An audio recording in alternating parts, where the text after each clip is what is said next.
Amy Victoria Derby Day and Lindsay Park playing on home soil here at Flemington for the next week, and we'll be here to preview each of the 4 days of the Melbourne Cup Carnival. Nigel Carmody alongside David Hayes, and David, no runner in the Carbine Club, so a later start. We get kicking off in the Wakeful with 2 runners over the 2,000 metres for the 3-year-old fillies. Pure Scott for Regan Bayless drawn Barrier 14, charged into 4th in the Manifold, and then that 7th in the 1,000 guineas. An awkward gate. We'll probably ride it conservatively with the Oaks in mind and look for a running on hard at the end. She goes very well at Flemington. I don't think she backed up that well from the Manifold to the Guineas, so I think the extra time between runs will suit her. Rimrama, who has a win and 5 seconds on her CV for Kieran McAvoy, Barrier 9, that closing second in the Ethereal, in great form. She's really in good form, and we're hoping she can run a really good race here and set herself up for the Oaks. I think she's an each way special. The Skip Sprint, race 3, and Scheidel looking for back-to-back wins in the Begonia Bell up the straight, the Group 3 over 1,100 metres. Blake Shin draws Barrier 1, coming off the 5th in the Scalacci. Yeah, the Moya was outstanding. If she finds that form, she'll be very hard to beat. She ran a little bit below par by her standards in the Scalacci, but I do feel her track work this week has been really good, and she's a great chance again. 59 kilos as well in the Begonia Bell for Scheidel. To the Lexus Stakes and Harlem for Dwayne Dunn, who won, of course, on Harlem back in the Naturalism. Drawn Barrier 4, 57 kilos. Lost momentum on the turn for that impressive 8th still behind Boom Time in the Caulfield Cup. Ran at this track and distance in the Bart Cummings 2 back. Yeah, look, we're hoping he can put himself into the Melbourne Cup with a win here. He's very fit. He's in great order. D Dunn back on. Should get a good run. Hard to beat. Race 5 is the Coolmore and 3 runners engaged in the Group 1 down the straight for the 3-year-olds. All fillies, Catchy, Tulip and Formality. Catchy for Hugh Bowman draws 17. Tulip for Jamie Spencer, and Coolmore draws Barrier 13. And Formality for Kieran McAvoy draws 2. Catchy, first of all, comes back from the 1,600 of the Caulfield Guineas, but won the Danehill at this track and distance. Yes, it's a bit of an ask to come back from a mile, but she's a high-class filly that I think can do it. She's got blinkers on, and if they're swooping down the outside, she'll be the one you want to be on. Very, very good filly. Tulip, meanwhile, was 5th in the Everest. This is her first Flemington run. Yes, trialled well up the straight. She has been up the straight, so I know she goes well there. And she was the first 3-year-old home in the Everest, which was a huge effort. Back to 3-year-old class, sure to run well. So they're both drawn on the outside rail, and then we have Formality drawn on Barrier 2. 3 of its last 4 starts are wins, and it's trying to emulate what we saw Flying Artie do last year, winning the Blue Sapphire en route to taking the Coolmore. It's always a good guide. The only defeat she's had was we mucked up the tactics. We sent her to the front in a fast run race and didn't work.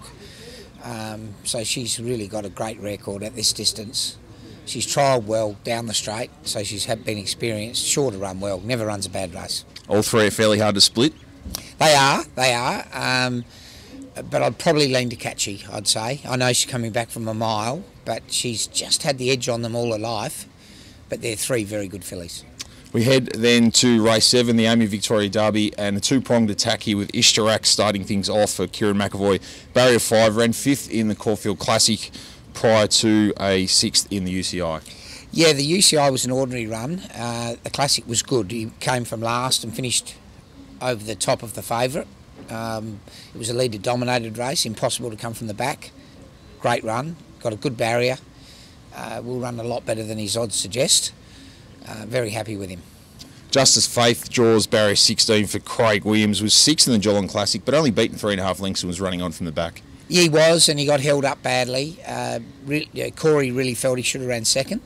So he's going to be huge odds, and the horse that won it is one of the favourites. So I think some years that's a weak race, but I don't think it was this year.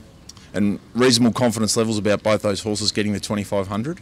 Yeah, very confident they'll stay. On paper, it doesn't look a strong derby, so that's often when you get a bit of a surprise. And Ishtarak wouldn't be a surprise. We head then to the Kennedy Mile, 2 runners for the 1,600 metre Group 1. Dibiani for Corey Parrish draws Barrier 5 on the minimum with 52 kilos. Really good second to Fast and Rocking in that weekend hustler, and now drops 5.5 kilos as well. Yeah, and look, he's got a second at Group 1 level to Winks. He showed he's back in form. Doesn't win much, but he's pretty good each way horse. Good for the place. Good run. Very, very happy with his recent form. So, a long shot. Not a bad time to break a 1600-day drought with a win on Derby Day in a Group 1. Sovereign Nation for Regan Bayliss draws 352 kilos as well. Excellent in the two-act to run second to Tossum Stardom. They clash again here and was third at this track and distance in the Winter Championship in July, and it's really launched his season since. Yeah, he's a fully fledged gelding, and he's really honest and competitive. He's had 2 runs at the elite level, been in the finish both times. He's got the barrier to get a beautiful run, and the form's perfect, so should run well. The Group 2 Tab Multiplier Stakes is the last of the day, 1200 metres. Group 2, Keen Array for Mark Zara draws 11 with 58 kilos. Won the Gilgai here and then nosed out by Rich Charm in that race at Caulfield on Blue Sapphire Day. Drops a couple of kilos. Yeah, horse is flying, goes well up the straight. Couldn't be happier with him going into this race. And then Darren, the final runner of the day for Blake Shin, draws 13, 57 kilos back from the Sydney Stakes. Yeah, we're watching the weather pattern. If the track's going to be given out as a good 4, he probably won't run, because by the end of the day it'll get firmer, and he'll be maybe saved for Tuesday. So we'll just we really want to get a rain-affected track. Raining as we speak here at Flemington, so chances of Darren running at the moment looking pretty good, but still 24 hours to go. Best couple of the day on a really strong hand for the stable on Derby Day. Yeah, I'd probably like Sovereign Nation and Catchy each way.